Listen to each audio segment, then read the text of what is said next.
আসসালামু আলাইকুম। পাটায় দিয়ে আস্ত ইলিশ মাছের দারুণ মজার একটা রেসিপি আজকে আপনাদের সাথে শেয়ার করব। সেই সাথে বাসমতি চালের স্টিম রাইস করে দেখাবো। প্রথমে ফ্রিজ থেকে মাছ বের করে বরফ ছাড়িয়ে নিচ্ছি পানিতে ভিজিয়ে, আর প্রয়োজন মতো বাসমতি চাল ভিজিয়ে রেখেছি।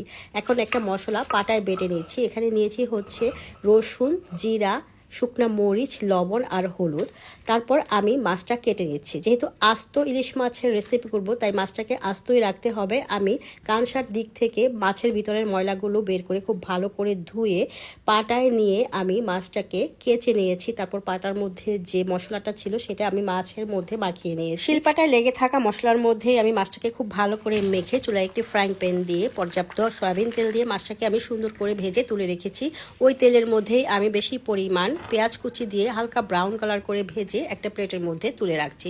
একই তেলে অল্প পানি, তেজপাতা, পাটায় বাটা মশলা, ধনিয়ার গুঁড়া, লবণ দিয়ে ভালো করে কষিয়ে 1 কাপ গরম পানি দিয়ে ঢেকে রাখছি।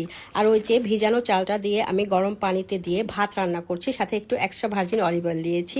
এদিকে ঝোলটা ফুটে উঠেছে, আস্ত মাছটা দিয়ে আমি একটু নেড়ে চেড়ে নিয়েছি। আর ওই যে বেরেস্তা ভেজে রেখেছিলাম সেটা দিয়ে কাঁচামরিচ দিয়ে ঢেকে রেখেছি। তারপর আমি ভাতের মধ্যে একটু গাজর দিয়েছি, মাছ ঝরিয়ে আমি সুন্দর করে সার্ভ করে নিচ্ছি। এদিকে আস্ত ইলিশ মাছের দো পেঁয়াজা রেসিপিটাও কিন্তু হয়ে গিয়েছে। যখনই ঢাকনা খুললাম দেখলাম যে অসাধারণ একটা লুক আসছে, সেই সাথে ইলিশ মাছের ঘ্রাণে পুরো বাসাটা মোমো করছে। তারপর আমি সুন্দর করে প্রেজেন্ট করলাম এবং বাসমতি চালের ভাত দিয়ে খেলাম। এত মজা ছিল, আলহামদুলিল্লাহ। আপনারা বাসায় ট্রাই করে দেখতে পারেন এই রেসিপিটা।